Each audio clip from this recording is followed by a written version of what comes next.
I already really, really liked this series, Silo. Now I'm in love.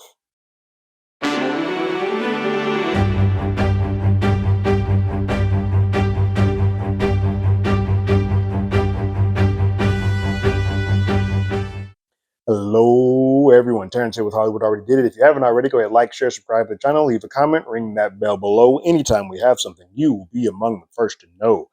Third episode of Silo is here. It's called Machines. Fitting, because it's a lot of dealing with engineering and all of that good stuff happening in the lower levels of the silo. Picks up at the end of the last episode with Juliet, and Jules is hanging from the rope right above the water. That George told her to go. You need to go get the truth, and on the other side of that, that's where you're going to get that. But she's freaking out. She can't do it. Partly because, like I said, I don't think people in this world can know how to swim. So I wouldn't be on that rope. Um, but her fear of water causes her to retreat and go back up and wallow in alcohol. While she is wallowing in alcohol, Deputy Marnes and Mayor Johns are planning to make that trip down to the lower levels to go see this Jules, this Juliet person that Holston has sort of decreed is to be the next sheriff. And they're making this path. They're hiking. It's a hike to get down there. It's going to take a couple of days. They got bags of water and everything. They're like, yo, we got to get down there to go see her before we can make this decision. After a drunken night of vomit and just smelling like just hot mess, Jules wakes up and finds out that the hatch in engineering is kind of going through a bit of an issue. She gets there, she sees that Cooper, her shadow, and is trying to go in there. She punches Cooper and tries to get in there. It's like nobody goes into that hatch but me. I'm the only one who takes care of this, and sucks because Cooper is literally in awe of Jules. Like he loves her and kind of is like wants to be her, and also is her shadow, which means that if something were to happen to her, he is the next person up. She's handled that pretty poorly because I mean, it wasn't. She was hours late to her job posting today, so someone had to take it over, and Cooper would be that person. So we then pick up with the deputy and the mayor making their way down Silo, and they stop by Judicial, and they meet Bernard, who was in the first episode for a brief moment. The mayor tells Bernard that they are going down to meet Jules, who was Holston's pick, and Bernard is very confused and saying, hey, Billings is who we as judicial have put into place. He is the next person up. She's like, I know, I get it. I just want to do my due diligence to see who it was that Holston had sort of picked. And Bernard is pretty matter of fact in saying, hey, every single minute that we don't have a sheriff in place is a minute that sends this silo, is a percentage that sends this silo into chaos. Um, and the longer we wait, the longer all hell can sort of break loose. So we need to go ahead and appoint this sooner rather than later. She's like, understood, but she continues to go on. She's like, I'm not there yet to just give it to Billings, so let me see who this person is and see what we have. As they continue their descent, they meet with Juliet's father, who's a doctor. Which, when you think about the class system that sort of occurs here, mayors, sheriffs, that stuff.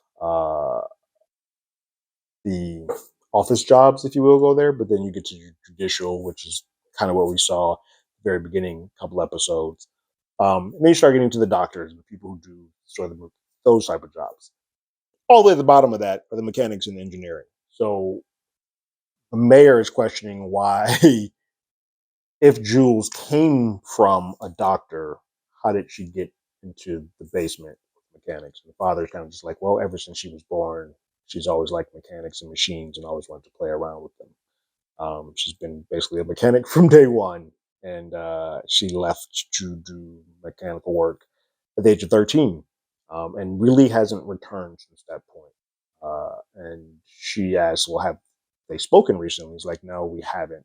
And it doesn't particularly seem that broken up about not talking to his daughter either, which is weird for the father-daughter relationship that typically occur. He seems like, yeah, she's gone. I've lost her. I know she's out there, but I can't do anything for you. Which the mayor says that just created more questions than they did answers. Between that and the fact that Bernard just kept referring to Jules as a thief. Like, yeah, she's a thief, which all she stole was some basically engineering tape. It seems like they've made up their opinions about her without really knowing. He's made up his opinions of her without really knowing who she is, and her father hasn't seen her in years or talked to her in years. As they continue their trip, we get the first look at Common in this show, as he plays a character named Sims, who sort of seems like he might be the right hand to Bernard a little bit, but he is kind of hedging the bets of saying, "Hey, we don't have much time. There's a ticking clock. Every time you're doing this, you're taking this trip out, you're threatening the sanctity of the society and what may or may not come of this world. So just put Billings in there. He's a good man. He's a good family man. He's the person that they want in there." Now, with the way that Bernard came on and the way that Sims is coming on, they're now coming on a little heavy. Where I'm thinking, okay, someone is trying to appoint this Billings person and trying to make it happen quickly so that we can get past the red tape. I think it is making me believe that Holston was safe for them. They're like, oh, we feel comfortable with safe. But putting somebody like Jules, who will sort of buck the system, doesn't fit with their ideals. So that's why they want this guy so they can control him, and he's a part of their crew already. What's interesting here, I'm saying this for a reason, because we'll get it to it at the end. Sims has like a dessert or something to give to them to eat, and the mayor says, "No, I don't want it." And so thus they don't eat it. So just putting that as a pin in the hat just to remember. So then they finally make their way down. The deputy and the mayor have made their way to mechanical, where the hatch and everything is going haywire again. And Jules has already sort of mentioned earlier that, like, look, the only way to sort of actually fix this, like every time that this happens, we put sort of a band-aid on it. But the only way to actually have this work and fix, so we got to shut this down for about 8 hours, shut it down, get in under the hood, actually fix it, and then turn it back on. And it'll be fixed at that point, but it'll be permanently fixed as opposed to us keep putting band-aids on it. Her boss is like, hey, that ain't ever happening. Anybody gonna shut it out. This place would go nuts if we just cut off power for 8 hours. But in that, Jules is sort of taking her time and trying to hear and sense what it is that is causing this issue. And in that, she says, I think I figured it out. She even tells her boss she wants to enter the hatch while it's still kind of going haywire. She's like, "This is the thing that I was always talking to you about." And he's like, "I know." He never denied that she was incorrect about what she wanted to do. He was just saying that I don't think we can't logically do that.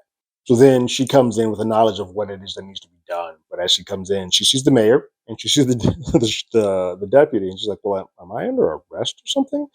And to which the deputy's like, "Well, should you be?" It's a fun little back and forth. He's not really a fan of her either, even though they've met before. The mayor tells her that, like, no, every sheriff gets to make a declaration of who they want to be their successor should they pass. Holston chose you. And she's like, what the hell? Why would he do that? That doesn't make any sense. And she says right then and there, no. She's like, nope, I don't want it. And they're like, wait, what? And she's like, no, everybody in this silo thinks that they have the most important job in the world. But they don't. Mine is. And making sure that that thing works, pointing towards the engineering and the hatch she was just in. It's like, that is the most important part. And I'm the only one who can make that work. No one else can take care of this thing but me. So I have to stay here. It's at that point that the mayor's like, well, all right, well, whether you said yes or no, Holston told me that I need to give you this. So she hands over uh, uh, cloth that has his badge in it. She takes it and she looks on the other side of it. There's something that's written in there that gives her a cause for pause. So the mayor and the deputy leave. Jules comes running out. So whatever was on that badge was important enough to kind of get her invigorated. And it's at that point she says, all right, here's the deal. I'll take the job. I want it, but on one condition. He's like, and the deputy's like, wait, you're out here giving up conditions now? She's like, well, on one condition. You let me fix this the proper way. You need to shut down everything for 8 hours so I can fix the generator.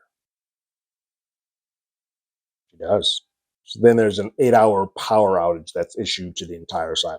A warning, there's phone calls, there's messages that come up on computer screens, there's announcements. Everything is sort of put out there to let them know that they're going to be in darkness for 8 hours. Deputy also is starting to get all the police armed and out there on the streets and kind of just seen all the time so that they can be at the ready, because they know that chaos can ensue if you give them the means to do so. While that order is being issued, Juliet comes up with a plan to fix the generator. And basically doing it in this order. First by opening it up and then seeing what the problem is and then fixing that problem. But all of that has to happen within that 8-hour window. So she wants to kind of go in with sort of an idea of what the issue is. But all of this is highly dangerous. And if they don't get the generator back on, Bedlam would assume. She uses a spinning top to sort of show how this works. And far beyond me, when she does a normal top and it just spins, she's like, yep, perfectly fine, not an issue at all. She takes it and she puts a small little dent in one end, and she spins it again, and it goes perfectly fine at first, but then it just starts going off of this axis enough. That small of enough of a ding causes everything to sort of erode. That's what she thinks is happening to the generator, so she wants to get in under the hood and fix that. This might be one of the most intense and captivating sequences of sci-fi television that I've seen in quite some time. They attempt to fix the generator, and it obviously does not go according to plan. They have moments where they have to get the steam locked off enough, but not cause it to blow to cause pure hell to break loose. But things fall, things don't go as quickly as planned, and the big piece of this is that Jules has to go against her fear of water to buy themselves enough time that Cooper can place his one last blade back um, into position so that everything works. And she is knee deep to head deep to underwater, but she does enough to buy themselves some time to get everything fixed, and everything is back on the up and up. Generator's back on, and everybody starts celebrating, except for Jules. I feel like Jules was not expecting to get out of this. Jules was kind of hoping that, hey, I will at least, at the very least, this will give me the chance to take a shot and fix this. And if I don't, I failed. There's no way that I'll actually do this. But now she realized, like, well, I got to keep my promise. Like, I did fix this. I can leave this now. Well, hell, I guess I got to go be a sheriff. She just does not look the happiest about the thing that she is about to go partake in. As Jules starts saying her goodbyes to everyone, and looks towards the massive climb that she has to make from being at the level that she's at to going up, she turns the badge over so that we as the audience can see what's on the badge, and it just says the inscription of truth. If you remember, Holston said, hey, I will give you a sign that tells you about the truth of what's going on. Don't get much more on the nose than telling you about the truth than just writing the word truth on the badge. So that is what kind of galvanized her to say, all right, well, now, hell, I got to go find out what's on the up and up, and create sort of with this new crime drama, sci-fi crime drama that I imagine that we're about to get, because an inciting incident occurs.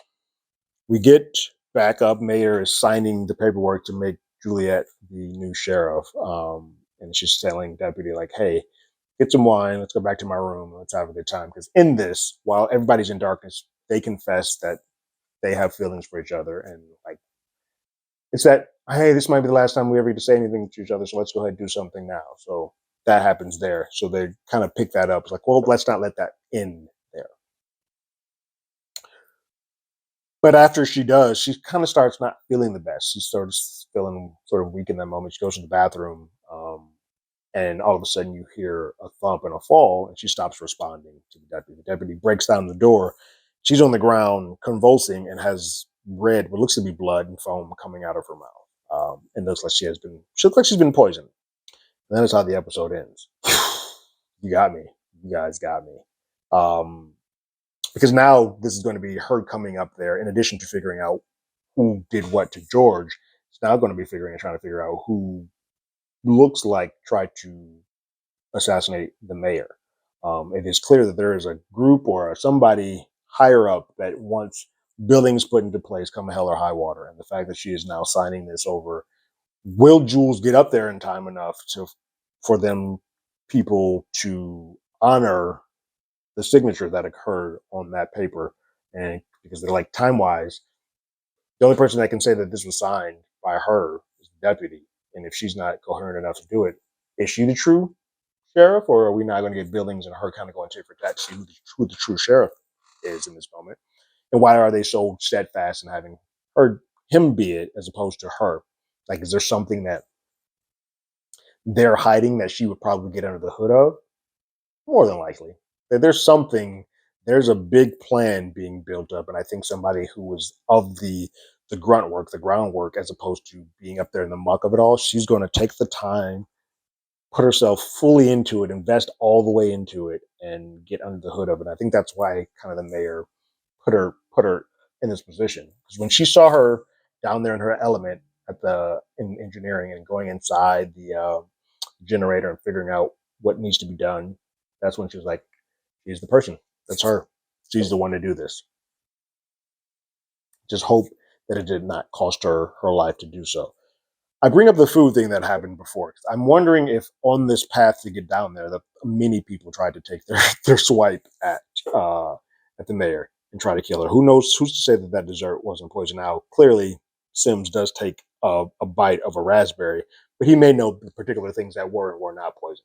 But somewhere on that path, either going down or going back up, someone got a hold of of something with the mayor and caused this terrible situation to happen. That now, as she gets there, her first line of duty is not going to be figure out the truth of Bud George's, but to figure out the truth of who tried to kill. I don't. Who knows if she's dead, but who was putting in or put harm to the mayor.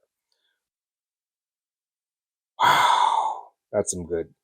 This is some good storytelling. Considering all the shows that I'm watching right now, this is the one that has the best and most engaging story with some great character moments in it. What do you guys think about the series so far? And what do you guys think about this third episode called The Machines? Would you leave your thoughts and comments in the comments below?